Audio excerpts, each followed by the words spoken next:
بسم اللہ الرحمن الرحیم اللہم صلی علی سیدنا و مولانا محمد وعلی آلہ وصحبہ وبارک وسلم۔ السلام علیکم، دیار دین میں خوش آمدید۔ معزز سامعین حضرات، سوال ہے ایک کہ میلاد النبی صلی اللہ علیہ وآلہ وسلم کیوں کر منایا جائے؟ ہم اس کے ساتھ ایک اور سوال کو ایڈ کر رہے ہیں کہ کون لوگ اس کو منائیں۔ اللہ پاک نے ارشاد فرمایا، لَقَدْ مَنَّ اللَّهُ عَلَى الْمُؤْمِنِينَ إِذْ بَعَثَ فِيهِمْ رَسُولًا۔ قرآن پاک کی ایک معروف آیا کریمہ ہے۔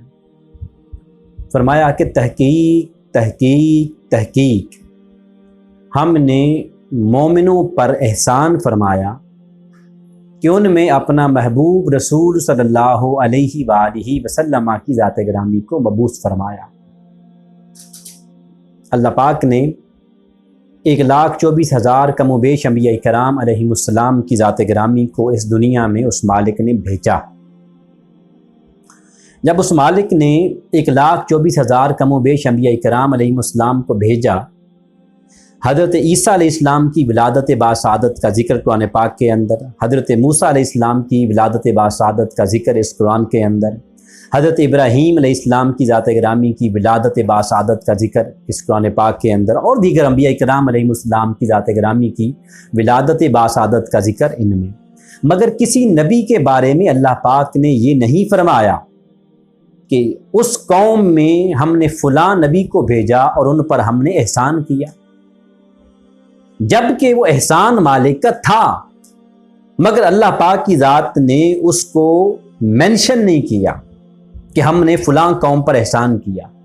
اس مالک نے جب نبی صلی اللہ علیہ وآلہ وسلم کی ذات گرامی کو امت محمدیہ میں ہم لوگوں میں بھیجا تو ساتھ ہی فرمایا تحقیق، لام زبر لا بھی تحقیق کے لیے آ گیا، کاف زبر دال قد یہ بھی تحقیق کے لیے آتا ہے۔ دو تحقیقیں فرمائیں، فرمایا تحقیق، آگے فرمایا من اللہ علی المؤمنین۔ جو مننا ہے، جو نون ہوتی ہے مشدد، شد والی نون، وہ بھی عربک میں یاد رکھیں آتی ہے اسی مقصد کے لیے ہی، تاکید کے لیے ہی، وہ بھی تاکید کے لیے آتی ہے۔ تو 3 تاکیدیں فرمائیں، فرمایا تحقیق ہم نے مومنوں پر احسان کیا ہے۔ کون سا احسان؟ جب ان میں رسول بھیجا۔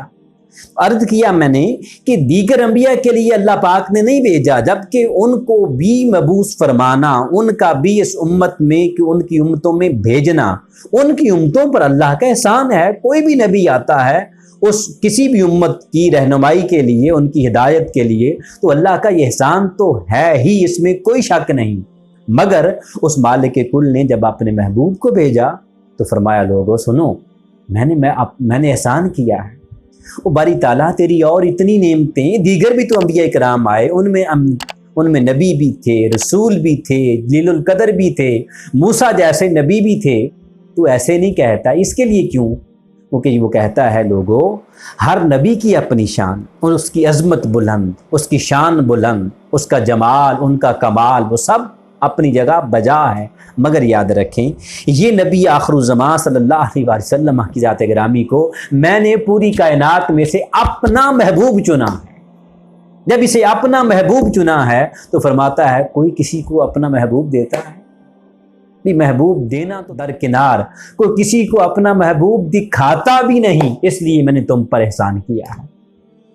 جب اللہ کا اتنا بڑا احسان آ جائے تو پھر اگلا حکم کیا ہے؟ رب خود فرماتا ہے وَأَمَّا بِنِعْمَتِ رَبِّكَ فَحَدِّثْ۔ اے محبوب صلی اللہ علیہ وسلم ان کو بتا دیں اللہ کی جو تم پر نعمت آئے، کیا کرو؟ چرچے کرو۔ اب چرچا پورے قرآن پاک میں آپ پڑھ لیں، اس مالک نے کہیں پر نہیں فرمایا کہ کسی نعمت کو جب چرچا کرنا ہے تو کیسے کریں۔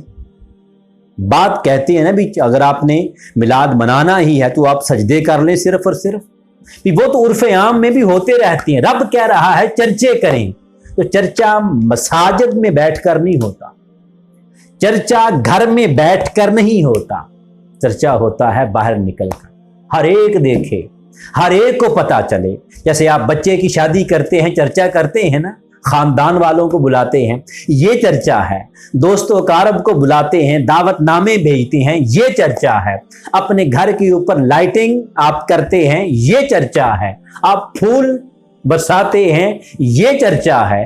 تو جب عام آپ کا محبوب, آپ کا بیٹا, آپ کی بیٹی, اس کی شادی ہو, اس کی آپ شادی کے جب آپ نے چرچے کرنے ہوں تو یہ کچھ کریں. تو یہ نبی آخر الزمان صلی اللہ علیہ وسلم جو کائنات کی سب سے بڑی نعمت ہیں, اس پر تو حق ہے کہ اپنے بیٹے کی شادی کی تقریب سے بھی بڑھ کر چرچا کیا جائے. اگلی چیز, کون لوگ چرچا کریں؟ خاص بات ہے, شاید آپ نے زندگی میں فرسٹ ٹائم سنی ہو. اس آیا کریمہ پہ غور کریں.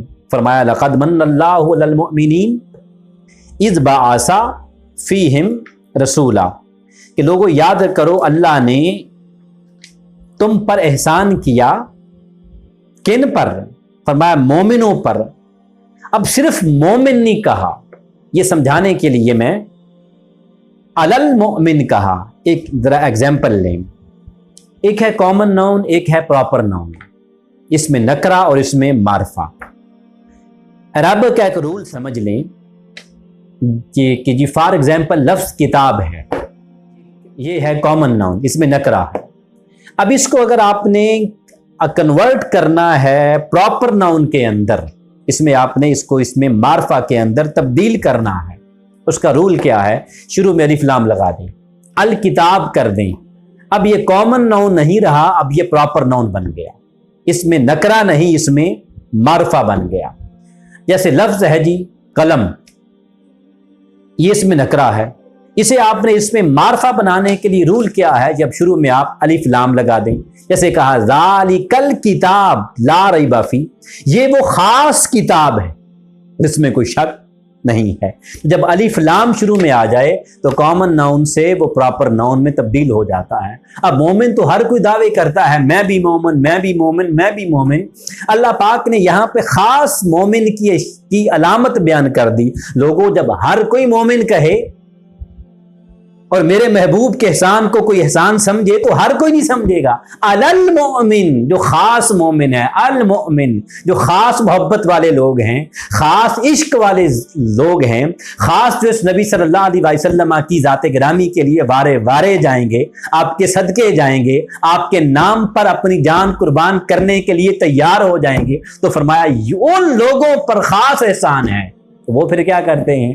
جب ان کو اللہ نے اپنے کلام کے اندر واضح فرما دیا یہ خاص مومن ہیں, فرمایا ان پر احسان ہے. تو جب خاص لوگوں پر احسان ہے تو پھر پوری امت میں سے جو خاص لوگ ہیں, جو اللہ کے چنے ہوئے ہیں, جو اس محبوب کی نعمت کو سب سے بڑی نعمت ہی جانتے ہیں, اور جانتے ہیں اس سے بڑی نعمت کائنات میں نہ کوئی ہے نہ کوئی آ سکتی ہے. جب اس سے بڑی نعمت کائنات میں کوئی نہیں تو پھر اس محبوب کے نام پر چرچا تو بنتا ہی ہے. تو جو سمجھتے ہیں علی المؤمن, جب اللہ نے کہہ دیا خاص بندے ہی میرے, خاص مومن ہی, جو کامن لوگ ہیں وہ نہیں.